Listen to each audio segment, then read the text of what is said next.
오늘 말씀의 제목, 너의 삶을 진짜 주인께 맡겨라 라는 제목으로 창세기 2장 15절부터 17절 말씀을 가지고 함께 말씀을 나누도록 하겠습니다. 자, 여러분, 우리 중등부 5월달 중등부 주제가 있다고 그랬어요. 5월달 중등부 주제가 뭐죠? 역시 맞아요, 그죠? 세상을 이기는 믿음. 자, 따라서 합시다. 세상을 이기는 믿음. 세상은 무엇으로 이긴다고요? 믿음으로 이긴다. 세상은 돈이 많아서, 물질이 많고 힘이 있고 똑똑하고 잘나고 이런 사람들이 세상을 이기는 것이 아니라, 진짜 이기는 힘은, 세상을 이기는 진짜 힘은 믿음에서 나온다. 믿으십니까? 믿으세요? 믿음으로 아멘 합시다. 아멘. 여러분, 세상을 이기는 건요, 다른 곳에 있는 것이 아니라 하나님을 믿는 믿음에서 세상이 나와요. 하나님을 믿는 믿음에서 세상을 이길 수 있는 능력이 나타납니다. 어떻게 알 수 있다고요?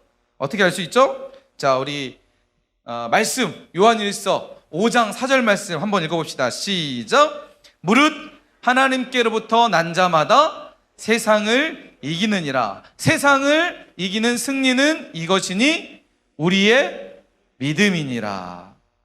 자, 지난주에 우리가 세상을 이기는 믿음 해가지고 진짜 믿음, 가짜 믿음, 내가 믿는 믿음이 진짜 믿음이냐 아니면 가짜 믿음이냐, 믿는 척하고 있느냐, 종교인이냐, 교회만 나와서 그냥 주일날, 일요일날 우리 친구들 얘기하는 그런 일요일날, 여러분, 일요일이라는 단어보다 믿는 그리스도인들은 주일이라는 단어가 더 어울릴 것 같아요. 웬만하면 여러분 일요일이라고 하지 말고 주일이라고 하세요. 믿지 않는 친구들에게도 주일이라고 하세요. 여러분, 일요일이라고 하지 마세요. 주일. 왜 주일이에요? 주님의 날. 그래서 주일이라고 하는 거예요. 이날은 우리가 마음을 정하고 뜻을 정해서 하나님께 온전히 드리는 주님의 날이다, 주일이다, 이렇게 하는 거예요. 자, 주일만 교회 나와서 예배 드린다고 진짜 믿음일까요? 진짜 믿음은요, 매일의 삶 가운데에 그리스도를 나타내는, 그리스도의 모습이 나오는, 성경의 말씀대로 하면 그리스도의 향기, 그리스도를 아는 냄새가 나는 것이 바로 진짜 믿음이라는 거예요. 자, 한 주간 여러분 살면서 진짜 믿음으로 살았나요? 아니면 믿는 척 하면서 그렇게 자신을 감추면서 살았나요? 그래서 목사님이 지난주에 우리 친구들과 함께 우리가 세상 가운데 이기는 승리의 그 믿음, 세상을 이기는 믿음, 이거 살자. 그래서 여러분에게 첫 번째 도전을 줬던 게 하나님 말씀에 붙들려야 된다. 그래서 우리가 5월 한 달 동안 뭘 하기로 했었죠? 그렇죠. 슬기로운 큐티 생활, 청매. 자, 지금 한번 점검해 보겠습니다. 지난 한 주 동안 목사님, 저는 한 번도 안 빼먹고 월요일부터 토요일까지 전 한 번도 안 빼먹고 했습니다. 손 들어주세요. 오, 장난 아닌데? 미안한데 한번 일어나 주실 수 있어요? 한번 일어나 보세요. 일어나세요. 자, 이 친구들 먼저 한번 일어나세요. 저는 한 번도, 뒤에 이런 친구들. 예솔아, 진짜야? 장난 아닌데? 지민이도 하고, 김지민, 박지민도 하고, 지민하고, 1학년, 2학년, 3학년 없어? 한 번도 안 빼먹고 예성이 진짜 우리 회장 없었으면 3학년 어떻게 했냐? 이 친구 박수 하면서 박수. 자, 이 친구들은 목사님이 편의점 이용권을 보내드리도록 하겠습니다. 별로 안 좋아하는데 게릴라 선물이에요. 게릴라 선물. 자, 편의점 이용권 보내주시니까 좀 이따가 여기 나갈 때, 예배 끝나고 갈 때 목사님 앞에 와서 자기 이름하고 전화번호를 적어주시면 목사님이 선물을 보내드리도록 하겠습니다. 다음 주에도 몰라요. 다음 주에도 검사할지. 자, 혹시 목사님, 저는 제가 깜빡하고 못했어요 하는 친구들 괜찮아요. 혹시 지난주에 못 나와서 성명을 못 받아서 하는 괜찮아요. 이번 주부터 시작을 하더라도 여러분 20일 빼먹지 않고 하면 굿 큐티왕이라고 해서 선물을 드리기도 합니다. 지금까지 쭉 한 번도 안 빼먹었던 친구들은 계속해서 하세요. 그래서 도전해가지고 5월 한 달 동안에는 하루도 빼먹지 않고 큐티에 도전할 수 있는 우리 친구들 됐으면 좋겠습니다. 자, 오늘부터 안 했던 친구 사람들은 오늘부터 도전하시길 바라겠습니다. 자, 지난주에 우리가 세상을 이기는 믿음에서 말씀 안에서 우리가 붙들려야 된다. 말씀에 사로잡히면 하나님이 우리 인생을 책임지신다. 그 말씀, 그 삶이 진짜 믿음의 삶이다. 자, 이번 주에도 여러분에게 생활 미션 하나를 더 드릴게요. 생활 미션. 그 뭐냐면 오늘 이 말씀 요한일서 5장 4절 말씀을 암송하는 겁니다. 5장 4절에 그죠? 6장 4절이겠니? 자, 기가 안 좋아?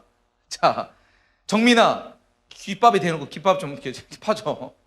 크게 얘기죠. 자, 다음 주에 이거 암송하는 사람에게 목사님이 특별 시상을 하겠습니다. 자, 너무 쉬워요, 너무 쉬워. 요한일서 5장 4절 말씀. 자, 한번 읽어볼까요? 다 같이? 자, 함께 있습니다. 시작. 무릇 하나님께로 난 자마다 세상을 이기느니라. 세상을 이기는 승리는 이것이니 우리의 믿음이니라. 자, 요한일서 5장 4절 말씀. 자, 다음 주 한번 테스트 해볼 거예요. 자, 여러분, 이 말씀을 여러분의 삶 가운데에 여러분 새기세요. 여러분의 가슴에 새기시고 여러분의 손목에 새기세요. 칼 가지고. 농담이에요. 자, 여러분, 이 말씀은요 진짜 우리의 마음의 판에 새겨야 될 말씀이에요. 왜 그러냐면 우리가 세상을 살아가면서 수없이 세상은 지난주에 전쟁터라고 했어요. 우리는 끊임없이 세상과 맞짱을 떠야 돼요. 예. 원하든 원하지 않든 세상 앞에 우리는 끊임없이 싸워야 돼요. 자, 그런 싸움 앞에 이길 거냐 승리할 거냐 중요한 기로에 씁니다. 세상을 이기는 승리는 이것이니 우리의 믿음이라고 했어요. 세상과 끊임없이 싸울 때 이 말씀을 기억했으면 좋겠습니다. 믿음이 이기는 거구나. 믿음이 세상을 이기는 거구나. 기억하고 여러분 삶 가운데 늘 승리하는 삶이 되길 축복합니다. 오늘 말씀을 먼저 우리가 진행에 앞서서 함께 이 찬양 했으면 좋겠습니다. 세상 흔들리고 사람들 다 변하지만 하나님, 저는 주님을 섬기겠습니다. 자, 한번 찬양할게요. 우리 찬양하시면서 우리의 믿음과 우리의 삶을 주님 앞에 결단하시고 믿음을 고백할 수 있는 시간 됐으면 원합니다. 세상은 들리고 사람들은 변하여도 세상은 들리고 사람들은 변하여도 나는 주를 섬기리. 주님의 사랑은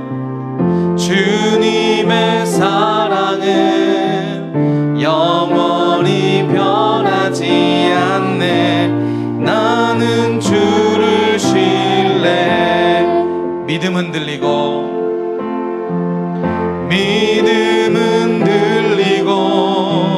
사람들 주를 떠나도 나는 주를 섬기리.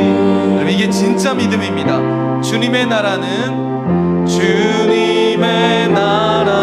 영원히 변하지 않네. 나는 주를 신뢰해. 고백합시다. 오직 믿음으로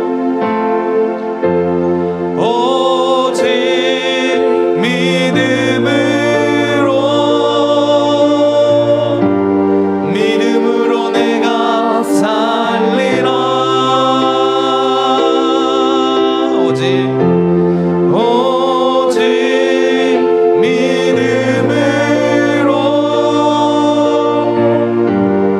믿음으로 내가 살리라. 우리 다시 한번 고백합시다. 오직 믿음으로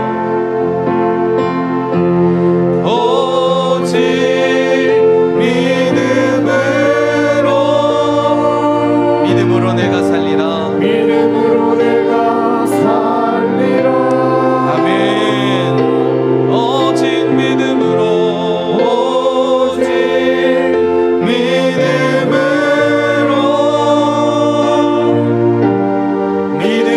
내가 살리라.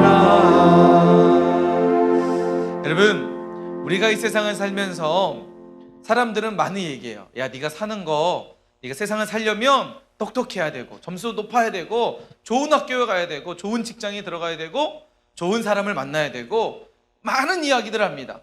그러나 진짜 우리가 세상을 사는 힘은 어디에 있냐면 바로 예수 그리스도, 우리 하나님을 믿는 믿음에서 여러분 세상을 살아가는 승리가 있는 줄 믿으시기 바랍니다. 아멘이세요? 여러분 꼭 기억하세요.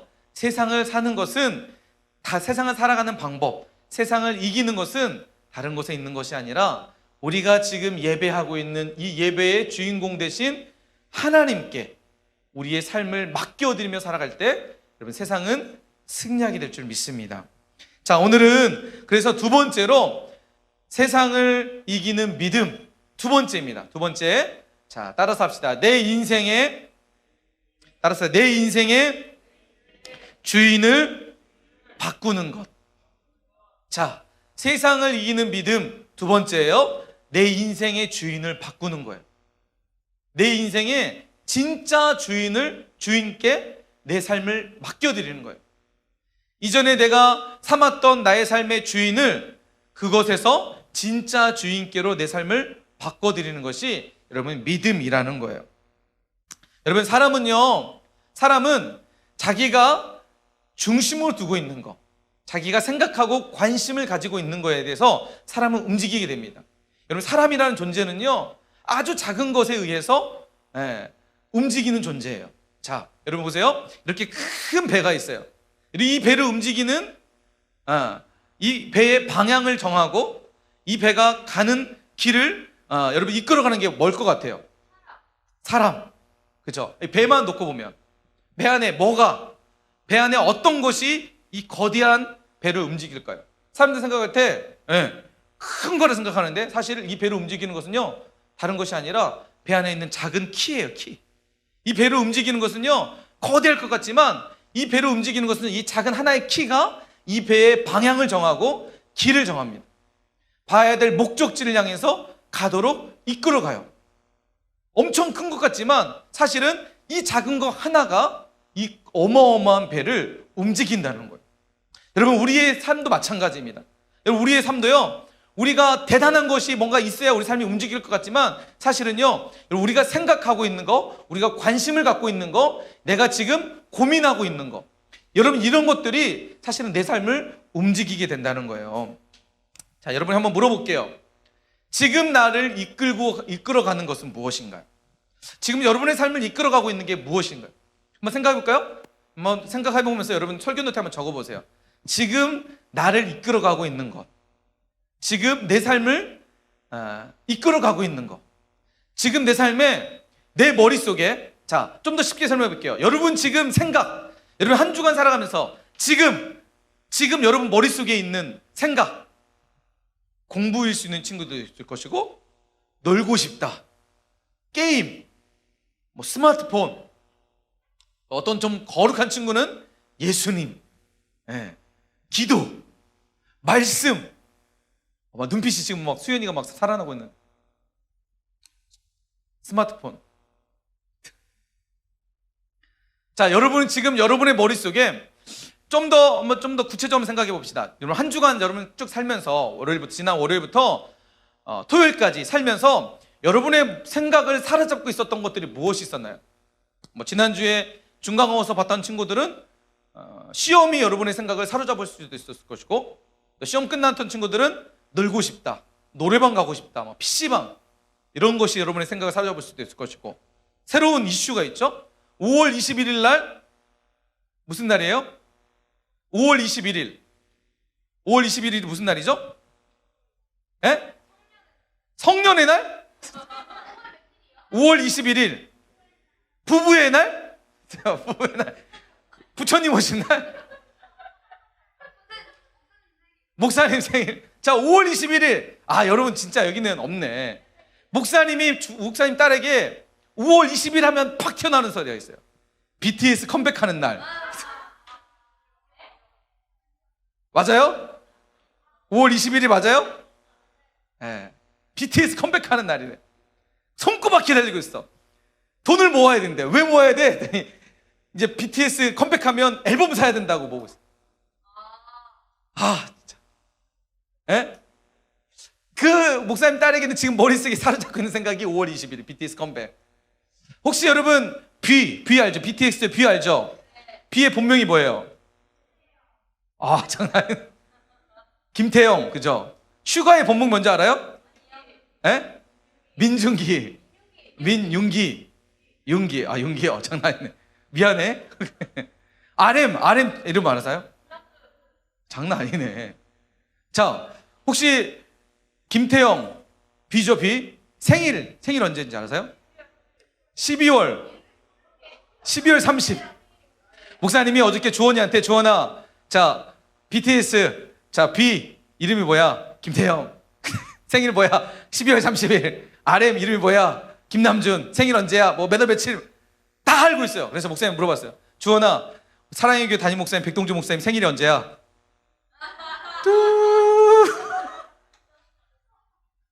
자, 혹시 백동주 목사님 생일 아는 사람 손 들어오세요. 3월이고. 자, 우리 사랑이 있어요. 사랑이 생일 언제 아는 사람? 2월 29일. 4월 29일. 2월 29일이야. 2월 달에는 28일밖에 없는데 난 29일이야. 뭔지 알아요? 윤달이라 가지고 윤달. 4년마다 한 번씩 생일이야. 목사님 기억하고 있어요. 목사님 기억하고 있어요. 자, 여러분 지금 여러분의 삶을 이끌어가고 있는, 자, 설교로 돌아갑시다. 다시. 자, 지금 나를 이끌어가고 있는 것이 무엇인가? 여러분 생각해 보세요. 공부, 친구, 게임, 뭐 여러 가지가 있겠죠? 그래서 여러분 삶 가운데 여러 가지 있을 것 같아요. 근데 목사님이 인터넷을 찾다가 요즘 청소년들은 무엇을 고민할까? 어떤 생각을 하고 살까? 좀 궁금해졌어요. 사실 청소년 사역을 하면서 여러분을 만나면서 여러분의 생각들을, 여러분을 경험을 하면서 대충 어떤 생각을 하고 있는지를 좀 알 것 같은데, 전체적으로, 전국적으로 우리나라의 청소년들이 어떤 고민을 하고 있을까? 2019년도에 전국에 있는 청소년들 대상으로 그러니까 설문조사를 했어요. 설문조사 했더니 청소년의 가장 큰 고민은 뭔지 아세요? 직업이래요. 직업. 한번 손 들어보세요. 저희 가장 큰 고민은 직업이다. 한번 손 들어보세요. 그죠? 우리 보통 어른들이 그러잖아요. 너 꿈이 뭐야? 항상 물어보잖아요. 꿈도 없는데. 나 꿈이 뭔지 모르는데 자꾸 물어보는 게 이게 막 어떤 친구는 스트레스라고 하더라고요. 나는 꿈도 없는데, 그리고 지금 꿈을 정하기에는 너무 이르다고 생각하고, 나는 아직도 많은 것들을 해보고 싶고 많은 꿈들을 꾸고 싶은데 뭔가 정해야 된다라는 이런 압박감 때문에 스트레스 받는다고요. 사실 2019년도 그 조사인데, 자 보세요. 자, 13세 이상 청소년이 가장 고민하는 문제, 직업이 30.2%, 공부가 29.6%, 그 다음에 외모가 10.9%. 외모. 자, 외모 고민하는 사람 손 들어보세요. 그렇지. 자, 얼굴에 자꾸 화장을 하고, 제가 재밌는 조사했어요. 자, 우리 친구들도 대부분 이런 거 속할 것 같은데, 자 보세요. 자, 외모 고치고 꾸미는데 적극적인 요즘 10대. 그래서 성형수술로 고치고 싶다. 자, 여자가 48%. 성형수술로 내 얼굴을 좀 고치고 싶다. 쌍꺼풀을 하고 싶거나 앞트임을 하고 싶거나 턱을 좀 깎고 싶거나 이빨 교정을 하고 싶거나, 이런 성형수술에 48% 10대 청소년들이 하는데, 근데 보세요. 여러분 안 보이지만 반반이라고 했어요. 성형도 하고 싶지만 뭐 성형 그냥 뭐 약간 중간, 하기 싫어가 아니라 하고 싶지만 뭔가 여러 가지 생각 때문에 하는 친구가 41%. 그러니까 청소년의 여자친구들만 따져봤을 때 89%가 성형수술하고 싶어요. 왜 그럴까요? 외모에 신경이 쓰이는 거예요. 목사님도 생각해봤어요. 목사님도 중학교 때 사실 조금 찌질했어요. 근데 중학교 3학년 때부터 뭔가 외모에 이제 관심이 가더라고요. 신경 쓰게 되고, 머리에도 막 이렇게 무스도 바르고, 얼굴도 좀 여드름 같은 거 되게 신경 쓰이고, 그런 것 같아요. 목사님 딸 주원이 같은 경우도 지금 벌써 사춘기. 얼굴에 여드름이 장난 아니에요. 사진 찍자 그러면 마스크를 절대로 안 벗어요. 마스크 벗으면 여드름 나온다고. 한참 이제 외모에 관심을 가질 때가 10대가 아닐까 생각이 돼요. 근데 여러분 보세요. 우리가 살면서 이런 사실 지금 청소년들 직업에 대한 고민들, 나는 뭘 먹고 살아야 되지? 나는 뭘 해서 살아야지? 나는 어떻게 살아야 되지? 어디에 가야 되지? 이런 고민을 많이 한다는 거예요. 왜 그런지 알아보니까 요즘 유튜브나 이런 영상을 통해서 현실적인 상황들을 많이 이제 인지한다는 거예요. 예전에는 그냥 공부만 하면 돼서 공부만 했다면, 지금은 공부가 아니라 뭔가 직업을 결정해야 된다라는 그런 뭔가 보이지 않는 생각들을 하게 된다는 거예요. 그래서 많은 청소년들이 이 공부에 대한 생각, 넘어서 이제 직업에 대한 생각을 가지고 고민하면서 살아가는 거예요. 한 통계에 의하니까 청소년의 45%가 극심한 스트레스에 시달리고 있대요. 여러분도 스트레스 받죠? 그죠? 공부에 대한 스트레스, 친구들과의 관계에 대한 스트레스, 부모님과의 갈등으로 인한 스트레스. 45%가 여기 있는 친구들 중에서 거의 반절 이상이 그런 스트레스를 받는. 근데 이런 스트레스의 주요 원인들을 찾아보니까 왜 스트레스를 받느냐? 학업 때문에, 또 자신의 어떤 친구들과의 관계 때문에, 또 자신의 삶 가운데 가난함 때문에, 물질적인 어떤 부족함 때문에 여유롭지 못해서 스트레스를 받는다는 거예요. 자, 뿐만 아니라 여러분의 생각을 사로잡고 있는 것 중에 한 가지가 이거일까 생각이 돼요. 자, 스마트폰, 과의존, 위험군, 청소년, 서수연. 중등 34%에 소속된 서수연. 목사님 늘 얘기했죠. 지금 3주차 얘기하고 있어요. 수연이가 목사님 목사님 전화했더니 수연이가 목사님 저 핸드폰에 졌어요. 서수연 스마트폰을 목사님 뺏어야 되겠지. 자, 스마트폰 과의존 위험군 청소년들이 중등이 34%. 여러분 이 과의존도는요 평균 하루에 9시간 이상 핸드폰을 갖고 사는 사람들을 얘기해요. 평생. 여러분 학교 가는 시간 빼면 9시간. 학교에서 몇 시에 끝나요? 3시, 4시에 끝나서 몇 시간까지 한다는 거예요? 저녁 내내 핸드폰을 갖고 살아가는 과의존도가 34%예요. 요즘 청소년 사이에서 이 스마트폰 문제가 심각하죠. 자, 자료에 보니까 메신저가 94.6%, 게임 95.8%, 학업과 검색 90.6%. 뭐 학업 관련된 검색도 한대요. 음악도 듣는 친구들이 94.1%고 SNS 82.4%. 자, 영상 등 동영상 몇 프로일 것 같아요? 95.7%. 네. 청소년들이 가장 많이 찾는 포털 사이트, 어플 뭘 것 같아요? 유튜브. 압도적으로 유튜브가 지금 가장 높습니다. 모든 정보를, 웬만한 정보를 다 유튜브를 통해서 얻는데요. 여러분도 그렇죠? 뭐 검색할 거 있으면 유튜브 검색해서 알아보고 찾아보고 검색을 하잖아요. 예. 과의존도라는 거죠. 여러분, 사실 우리들만의 문제를 넘어서 이제 좀 더 큰 의미로 한번 생각해 봅시다.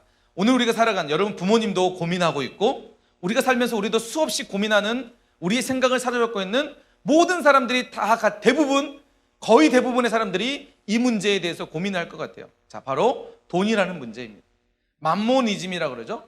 맘모니즘이 뭐예요? 돈을 우상화시키는 거예요. 우상처럼. 그래서 맘모니즘이라는 단어가 돈, 돈, 재산, 소유, 재물, 물질을 절대시하거나 그것에 최고의 가치와 의미를 부여하는 태도나 행위를 의미하는 것이 바로 맘모니즘이라는 거예요. 오늘 이 자리에서 돈으로부터 자유로운 사람 있나요? 저는 돈으로부터 자유롭습니다. 저는 돈이 없어도 저는 살 수 있습니다. 한번 손 들어보세요. 장난 아니네. 네? 자, 우리 이주아가 손을 들었어요. 안 들었어요? 주아, 지갑 갖고 와. 자, 여러분 사람의 생각을 사로잡고 있는 건, 대부분의 사람의 생각은 이 돈이라는 문제 앞에 우리가 사로잡혀 있어요. 여러분 왜 좋은 학교에 가려고 하나요? 왜 좋은 직장에 가려고 하나요? 그죠? 왜 좋은 집을 원하나요? 그죠? 돈이 편하게 살려고. 편하게 살기 위해서는 뭐가 필요해요? 돈이 필요한 거예요. 무한 경쟁의 시대, 그죠? 오늘 살아가는 우리 삶 가운데에 이런 문제 앞에 우리 삶을 사로잡고 있고 우리는 이거에 의해서 끌려가고 있다는 거죠. 그래서 수많은 사람들이 돈이라는 굴레 속에서 붙잡혀서 때로는 진로라는, 외모라는, 꿈이라는, 스마트폰, 이성친구, 성적, 연예인, 이런 다양한 것들에 우리의 마음과 생각을 사로잡고 살아가고 있다는 것이죠. 여러분, 사실 우리의 마음을 사로잡고 있다 보면 그것이 사실 내가 그것에 사로잡고 있는 것처럼 보이지만 그것이 우리를 사로잡고 있는 거예요. 그래서 성경에 보면 수많은 사람들이 이런 세상적인 요소에 의해서 자신의 삶을 망가지고 때로는 그것을 우상화시켜서 살아간다는 거예요. 여러분, 우리가 알고 있듯이 출애굽기에 보면 모세와 이스라엘 백성들이 이제 출애굽을 시작했을 때 그 모세가 하나님의 계명 10계명을 받기 위해서 시내산에 올라가게 됩니다. 그러자 모세가 없는 사이에 이스라엘 백성들이 어떤 일을 하죠? 어떤 일을 해요? 우상을 만들어요. 근데 그 우상이 어떤 우상이냐면 형상이 뭐였냐면 소였어요. 소의 형상을 가진 황금으로 만든 우상을 만들기 시작합니다. 여러분 왜 소를 만들었을까요? 다른 것도 많은데 왜 소를 만들었을까요? 예? 비싸니까. 그렇죠? 소고기 비싸잖아요. 그래서 만들었을까요? 당시에 소는 농사를 짓는데 유용한 동물이었어요. 풍요를 가져다 주는 동물이었어요. 잘 먹고 잘 사고 싶은 인간의 그 욕심, 그죠? 이것이 결국 우상을 만들었다는 거예요. 여러분 사실 지금 내가 좋아하는 스마트폰, 영상, 스마트폰 없으면은 막 불안하는 친구들 있죠? 중독이라는 굴레 속에 빠진 거겠죠. 그런데 그것이 이미 우리의 삶 가운데 우상이 되어버렸다는 거예요. 성적이 우상이 됐던 친구들도 있고요. 좋은 성적, 좋은 학교, 돈이 우상이 돼서 살아가는 수많은 사람들이 지금도 있다는 거예요. 자, 오늘 말씀으로 넘어갑시다. 자, 하나님은 우리가 세상을 살면서 믿음 안에서 승리하기를 원하세요. 그래서 오늘 말씀을 통해서 우리 삶 가운데 우리가 삼고 있는 그 우상들에 대해서 예수님께서, 하나님께서 우리에게 말씀해주고 있는 본문이 오늘 말씀이에요. 자, 오늘 말씀을 통해서 우리가 하나님의 깊은 마음을 깊이 깨닫고 세상을 이기는 믿음으로 승리할 수 있는 우리 모두가 되길 축복합니다. 자, 오늘 말씀에 보면 창세기 2장 말씀에 보면 하나님께서 무엇을 만드시냐면 선악과를 만드세요. 선악과. 자, 하나님은 뭘 만들었다고요? 자, 하나님 뭘 만들었다고요? 선악과를 만들었어요. 선악과. 자, 선악과가 뭐죠? 목사님이 어렸을 때 그런 진짜 고민을 했어요. 하나님 왜 선악과를 만들었을까? 심판하려고, 하나님이 심판하려고 막, 너 먹는 거 안 먹는 거 내가 받아가 내가 먹으면 하나님 막 심판하시려고? 하나님 사랑의 하나님이 아니잖아요. 여러분 생각해 보세요. 사람이 선악과를 먹을 줄 알았을까 몰랐을까? 하나님이요. 자, 하나님은 전지전능이에요. 전지가 뭐죠? 모든 것을 아시는 분이에요.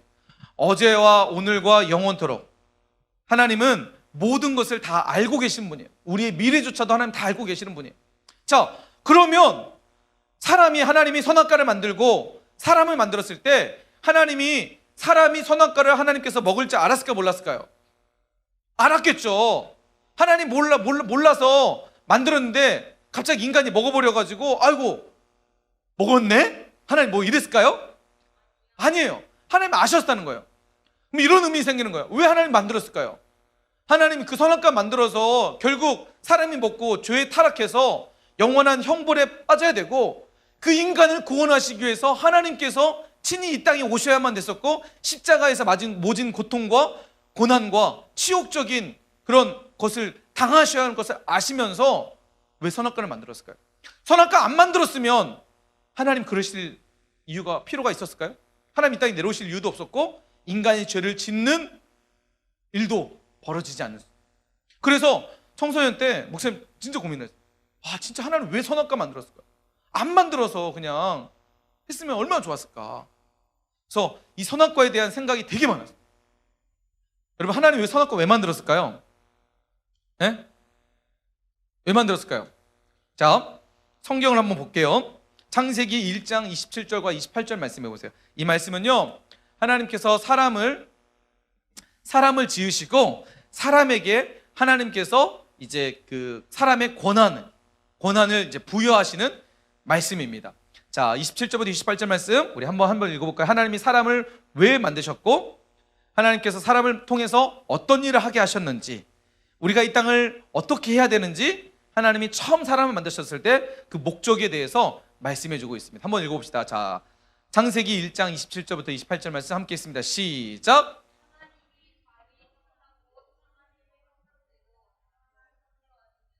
남자와 여자를 창조하시고 하나님이 그들에게 복을 주시며 하나님이 그들에게 이르시되 생육하고 번성하여 땅에 충만하라, 땅을 정복하라, 바다의 물고기와 하늘의 새와 땅에 움직이는 모든 생물을 다스리라 하시니라.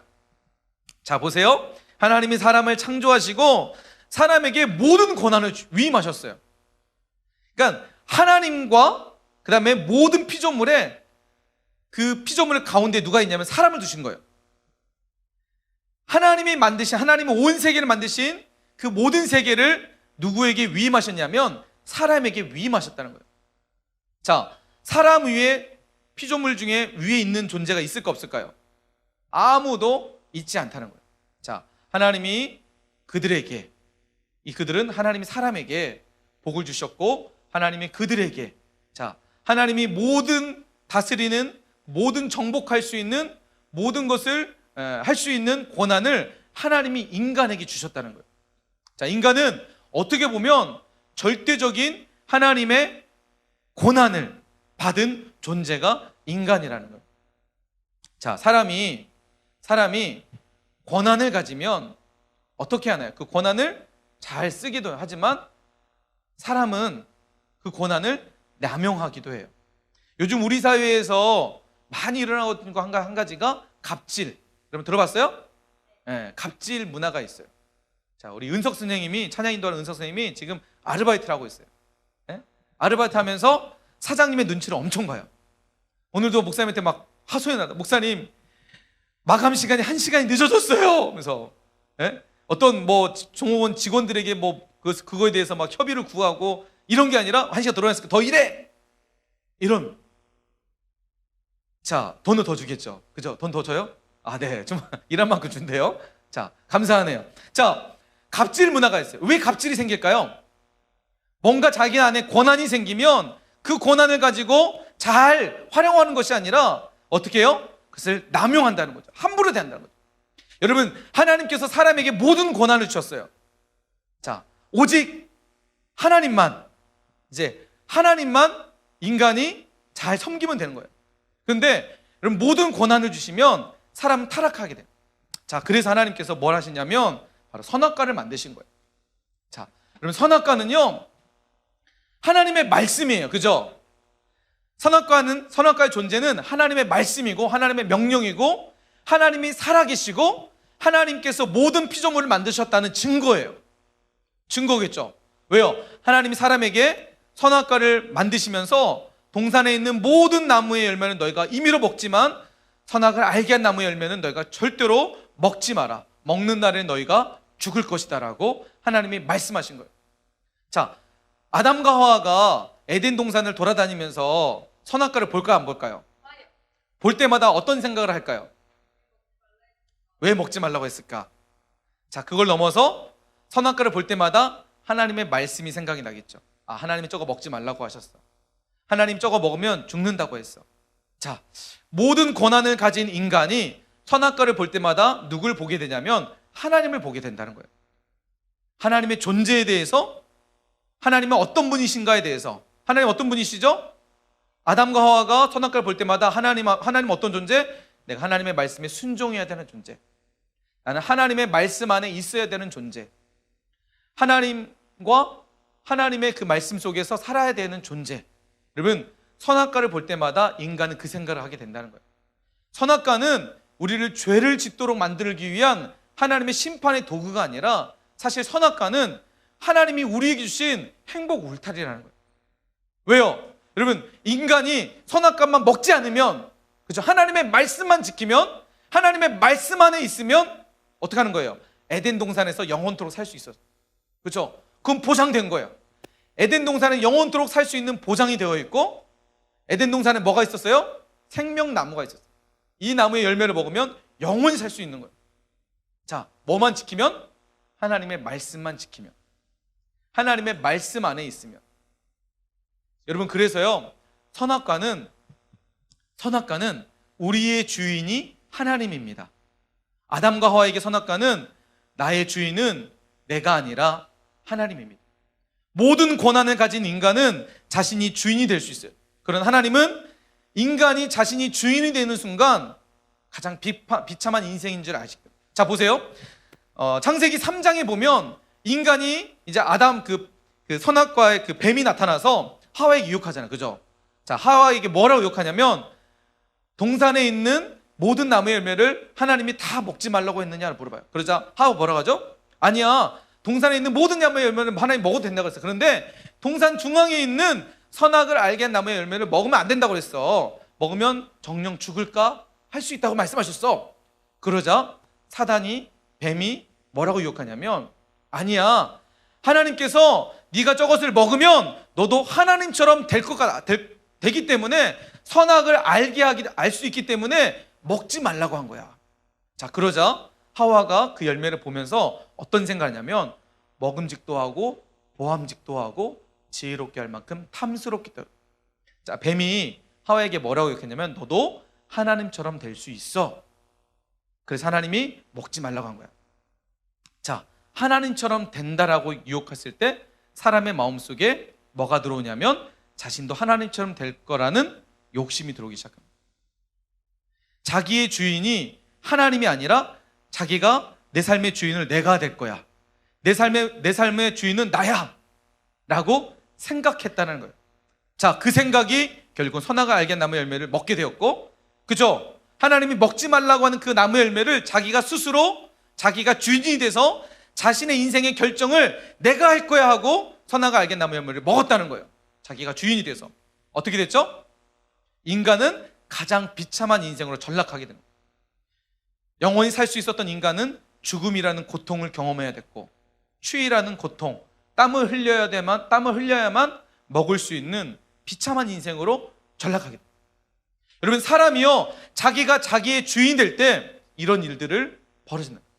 이 사실을 아셨던 하나님께서 선악과를 만들어서 너의 진짜 주인은 네가 아니라 너의 진짜 주인은 나란다.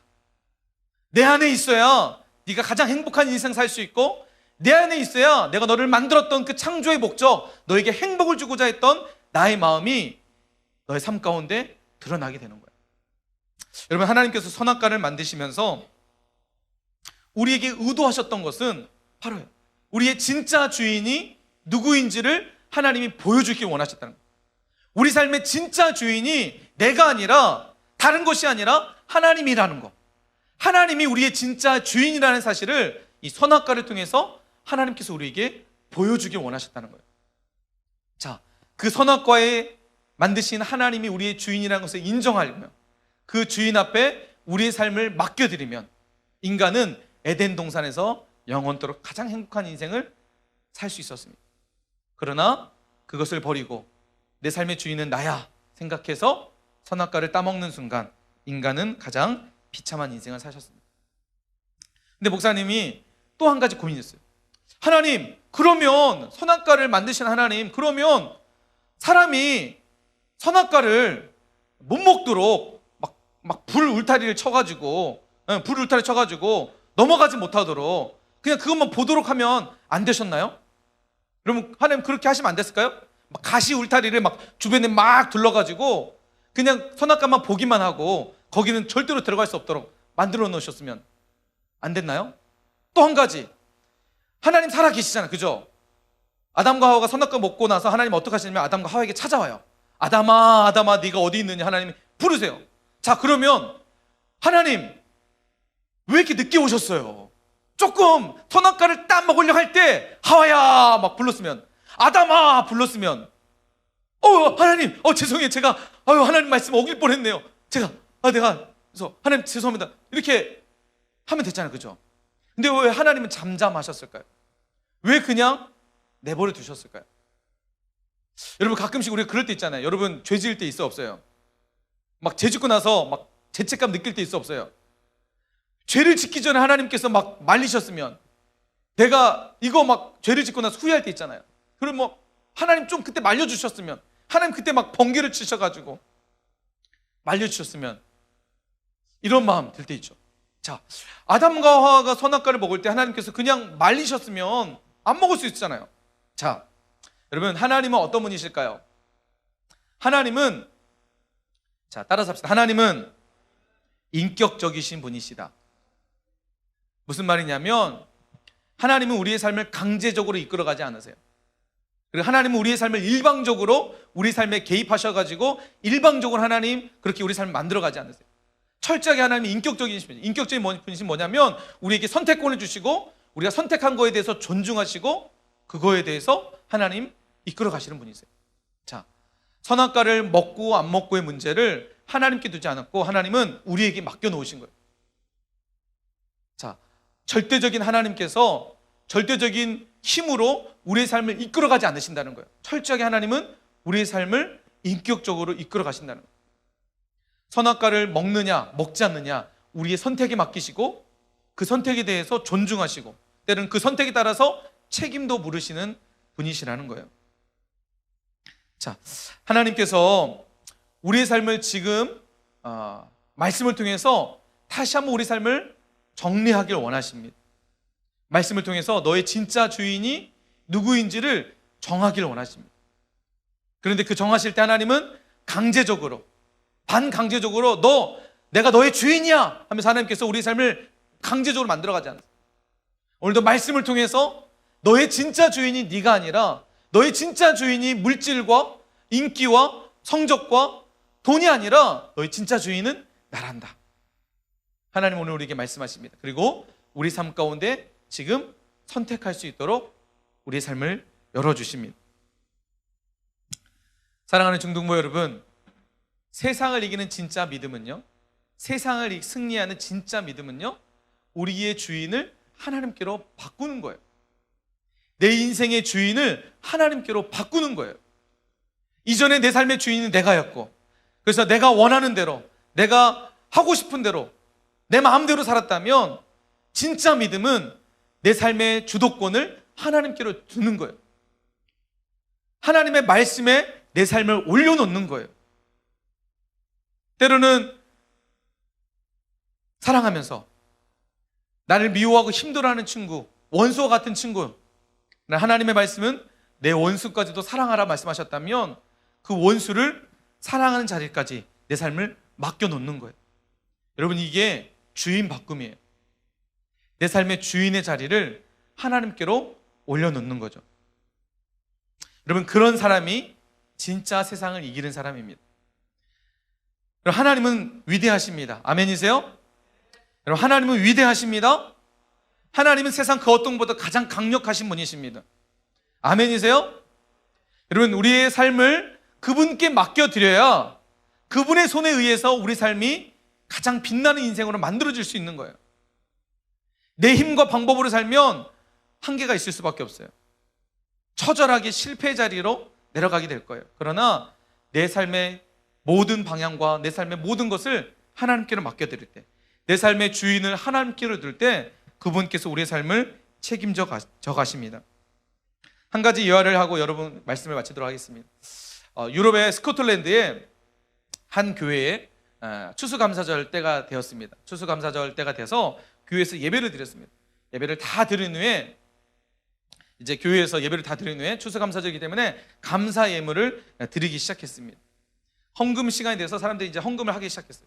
한참 헌금을 하는데 갑자기 어떤 한 소년이 그 헌금 바구니에 자기가 들어가려고 뒤집어 쓰기 시작한 거예요. 헌금바구니 도는데 헌금 바구니를 막 뒤집어 쓰기 시작한 거예요. 사람들이 너무 의아하게 뭐야? 웅성웅성을 자 뭐야? 왜 그래? 그렇게 이제 예배가 마쳤습니다. 그리고 예배를 인도하셨던 목사님이 그 소년에게 찾아가서 물어봤습니다. 애야, 너 아까쯤에 예배 시간 헌금 시간에 왜 그렇게 행동했니? 라고 물어봤어요. 그래서 그 소년이 그 목사님에게 이렇게 대답했다. 목사님, 사실은 제가 하나님 앞에 예배 드리면서 너무 감사해서 하나님 앞에 저도 예물을 드리고 싶었는데 저에게는 가진 게 아무것도 없어서 무엇을 하나님께 드려야 될까 고민하게 됐어요. 그러자 제 마음속에 이런 마음이 들었어요. 하나님, 제가 드릴 수 있는 물질 아무것도 없지만 하나님, 저의 삶을 하나님께 드릴게요. 그 마음을 가지고 그 친구가 헌금 바구니를 자신의 머리에 뒤집어 쓰기 시작합니다. 하나님 앞에 자신의 인생을 드리기로 결단하는 마음을 가지고 드렸다는 거예요. 여러분, 그 소년이 여러분 혹시 리빙스턴이라는 사람 들어봤나요? 아프리카 선교사의 아버지라는, 아프리카 선교의 아버지라고 불리는 리빙스턴. 이 사람은 의사였기도 했으면서도 선교사였던, 목사였던 분이었습니다. 아프리카에 가서 수많은 소수부족과 아프리카 사람들에게 하나님의 말씀을 전합니다. 복음을 전했던 분이었습니다. 이런 리빙스턴이라는 이 사람이 자신의 인생을 그 예배 가운데에 하나님께로 두기로 결단하고 헌금 시간에 자신의 전 존재를 하나님께 드렸던 그 헌신이 하나님께서 그 삶을 보시고 그 인생을 들어서 가장 멋진 인생으로, 아프리카라는 한 나라의 가장 중요한 복음이라는 그 놀라운 생명을 살리는 일에 이분을 쓰셨다는 거예요. 사랑하는 사랑의 교회 중등부 여러분, 우리의 삶의 주인의 자리를 하나님께로 두시길 축복합니다. 잠언 16장 3절 말씀에 보면 너의 행사를 여호와께 맡기라. 너의 주인, 너의 삶의 주인을 주님께 맡겨라. 그리하면 내가 경영하는 것이 이루어지리라. 네가 생각하고 네가 원하는 목적, 모든 삶을 하나님께서 이끌어 주시겠다고 약속하고 있는 것입니다. 우리의 삶의 주인을 누구에게로 맡기라고요? 주님께로, 하나님께로 맡기라는 거예요. 히브리서 11장 말씀에 보면 믿음으로 살았던 사람들이 소개됩니다. 특별히 히브리서 11장 24절부터 25절 말씀에 보면 믿음으로 살았던 모세에 대한 이야기가 나옵니다. 믿음으로 모세는 장성하여 바로의 공주의 아들이라 칭함을 받는 것을 거절하고, 자, 노란색 글씨입니다. 도리어 하나님의 백성과 함께 고난받기를 잠시 죄악의 낙을 누리는 것보다 더 좋아했다. 잠시 세상에서 누리는 낙보다, 지금 내가 살아가는 삶 가운데 내가 누리고 내가 원하고 즐거워하는 그런 낙보다 하나님의 백성과 하나님과 함께 사는 것이 모세에게는 가장 중요한 것이 되었다라고 말씀하고 있습니다. 여러분, 이런 인생을 하나님 어떻게 하실까요? 모세를 모세되게 하셨다. 이스라엘의 지도자로 한 민족을 이끌고 구원의 길로 이끌어가는 멋진 인물이 되었다는 거예요. 하나님 앞에 이렇게 헌신하는 사람, 자신의 인생의 주인을 하나님께로 두는 사람, 여러분, 하나님은 그 사람을 통해서 모세와 같은 인물로 만드실 줄 믿습니다. 리빈스턴과 같은 한 시대를 이끌어가는, 한 민족을 책임지는 멋진 인물로 하나님 만들어 가실 줄 믿습니다. 여러분, 우리 결단합시다. 오늘 이 시간 여러분의 삶의 주인이 누구인가요? 지금 여러분의 삶 가운데 내가 주인으로 삼고 있는 것이 누구인가요? 혹시 자신이 아닐까요? 여러분 자신 아닌가요? 내 삶의 주인은 나야. 혹시 여러분의 삶의 주인의 자리가 혹시 돈이지 않나요? 물질이지 않나요? 연예인이거나, 때로는 스마트폰이거나, 때로는 다양한 여러분이 생각하는 주님이 아닌 다른 곳으로 내 마음을 지금 채워가고 있다면, 오늘 말씀을 통해서 여러분의 마음 가운데, 여러분의 삶 가운데에 주님을 채우시길 축복합니다. 주님을 내 삶의 주인으로 모셔드릴 때, 주님으로 내 삶의 주인을 바꾸어 놓을 때, 우리의 인생은 하나님께서 사용하시는, 그리고 믿음으로 세상을 이기는 그런 멋진 사람으로 하나님께서 만들어 가실 줄 믿습니다.